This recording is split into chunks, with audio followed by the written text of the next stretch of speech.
कहानी शुरू करने से पहले मेरा आप सभी से निवेदन है कि अगर आपको मेरी कहानी पसंद आई हो तो वीडियो को लाइक, कमेंट और शेयर करें। अगर आप चैनल पर नए हो तो प्लीज़ चैनल को सब्सक्राइब करके नोटिफिकेशन बेल को ऑल पर हिट कर लें। आज की कहानी का शीर्षक है सास का एक दूसरा रूप। बहू कहाँ मर गई? अंदर से आवाज़, जिंदा हूँ माँ जी। तो फिर मेरी चाय क्यों अभी तक नहीं आई? कब से पूजा करके बैठी हूँ। ला रही हूँ माँ जी। बहू चाय के साथ भजिया भी ले आई।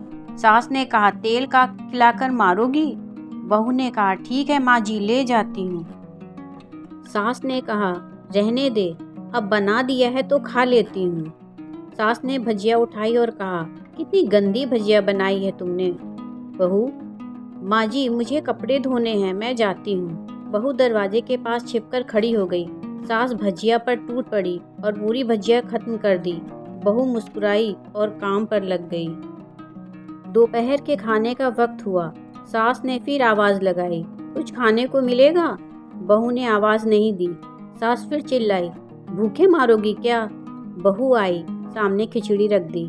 सास गुस्से से, ये क्या है? मुझे इसे नहीं खाना, इसे ले जाओ बहू। बहू ने कहा आपको डॉक्टर ने दिन में खिचड़ी खाने को कहा है, खाना तो पड़ेगा ही। सास मुंह बनाते हुए, हाँ तू मेरी माँ बन जा। बहू फिर मुस्कुराई और चली गई। आज इनके घर पूजा थी। बहू सुबह 4 बजे से उठ गई। पहले स्नान किया, फिर फूल लाई, माला बनाई, रसोई साफ की, पकवान और भोज बनाया। सुबह के 10 बज गए। अब सास भी उठ चुकी थी। बहू अब पंडित जी के साथ भगवान के वस्त्र तैयार कर रही थी। आज ऑफिस की छुट्टी थी। उनके पति भी घर पर थे। पूजा शुरू हुई। सास चिल्लाती, बहू ये नहीं है, वो नहीं है। बहू दौड़ी दौड़ी आती और सब करती। अब दोपहर के 3 बज गए थे। आरती की तैयारी चल रही थी। पंडित जी ने सबको आरती के लिए बुलाया और सबके हाथों में थाली दी। जैसे ही बहू ने थाली पकड़ी, थाली हाथों से गिर पड़ी। शायद भोज बनाते हुए बहू के हाथों में तेल लगा था, जिसे वो पोंछना भूल गई थी। सारे लोग तरह तरह की बातें करने लगे। कैसी बहू है, कुछ नहीं आता, एक काम भी ठीक से नहीं कर सकती, ना जाने कैसी बहू उठा लाए, एक आरती की थाली भी नहीं संभाल सकी। उसके पति भी गुस्सा हो गए, पर सास चुप रही, कुछ नहीं कहा, बस यही बोल के छोड़ दिया, सीख रही है, सब सीख जाएगी धीरे धीरे। अब सबको खाना परोसा जाने लगा। बहू दौड़ दौड़ के खाना देती, फिर पानी लाती। करीब 70-80 लोग हो गए थे। इधर 2 नौकर और बहू अकेली, फिर भी सारा काम बहुत ही अच्छे तरीके से करती। अब उसकी सास और कुछ आस पड़ोस के लोग खाने पर बैठे। बहू ने खाना परोसना शुरू किया। सबको खाना दे दिया गया। जैसे ही पहला निवाला सास ने खाया, तुमने नमक ठीक नहीं डाला क्या? एक काम ठीक से नहीं करती, पता नहीं मेरे बाद कैसे ये घर संभालेगी। आस पड़ोस वालों को तो जानते ही हो ना साहब, वो तो बस बहाना ढूंढते हैं नुक्स निकालने का। सब शुरू हो गए, ऐसा खाना है, ऐसी बहू है, ये तो वगैरह वगैरह। दिन का खाना हो चुका था। अब बहू बर्तन साफ करने नौकरों के साथ लग गई। रात में जगराता का कार्यक्रम रखा गया था। बहू ने भी 1-2 गीत गाने के लिए स्टेज पर चढ़ी। सास जोर से चिल्लाई, मेरी नाक मत कटा देना, गाना नहीं आता तो मत गा, वापस आ जा। बहू मुस्कुराई और गाने लगी।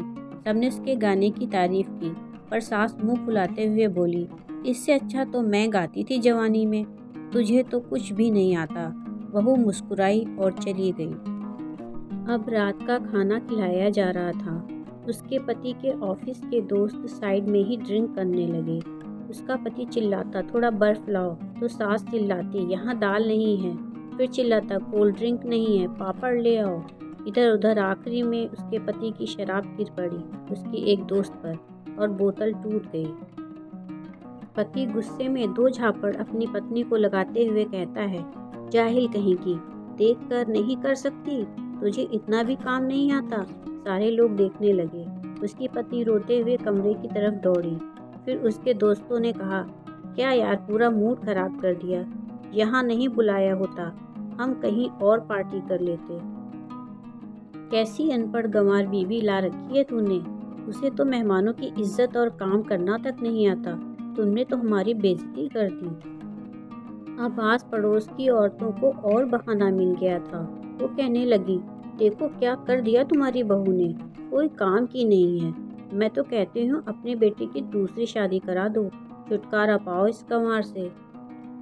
सास उठी और अपने बेटे के पास जाकर उसे थप्पड़ मारा और कहा, अरे नालायक, तुमने मेरी बहू को मारा, तेरी हिम्मत कैसे हुई, तेरी टांग तोड़ दूंगी। उसके बेटे के दोस्त कुछ कहने ही वाले थे कि उसकी माँ ने घूरते हुए कहा, चुप, बिल्कुल चुप, यहाँ दारू पीने आए हो, जबकि पता है आज पूजा है और तुम्हें पार्टी करनी है। कैसे संस्कार दिए हैं तुम्हारे माता पिता ने। और किसने मेरी बहू को जाहिल बोला, जरा इधर आओ, चप्पल से मारूंगी अगर मेरी बहू को किसी ने एक शब्द भी कहा तो। अरे पापी, तूने उस लड़की को बस इसलिए मारा कि तेरी शराब टूट गई।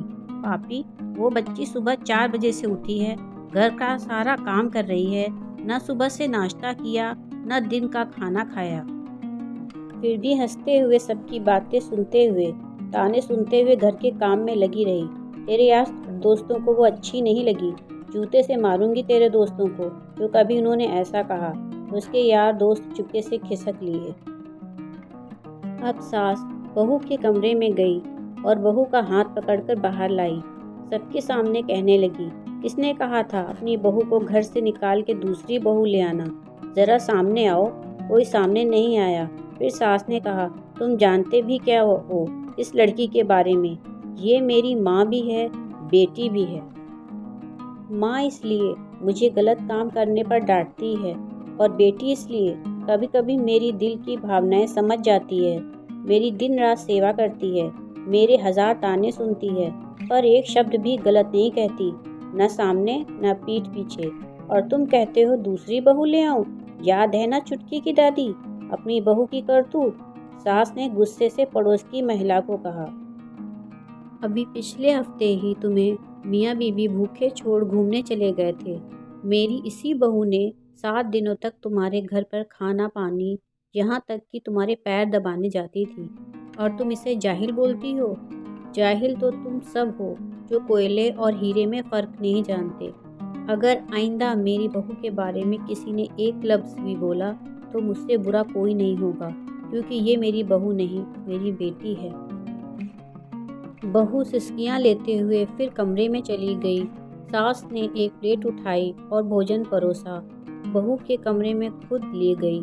सास को भोजन लाते देख तो बहू ने कहा, अरे माँ जी, आप क्या कर रही हो, मैं खुद ले लेती।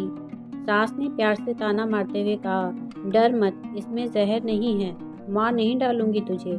तुझे नई सास चाहिए होगी, पर मुझे अभी भी तू ही मेरे घर की बहू चाहिए। बहू ने अपनी सास को रोते हुए गले से लगा लिया। सास भी रो दी पहली बार और कहा, चल खाना खा ले।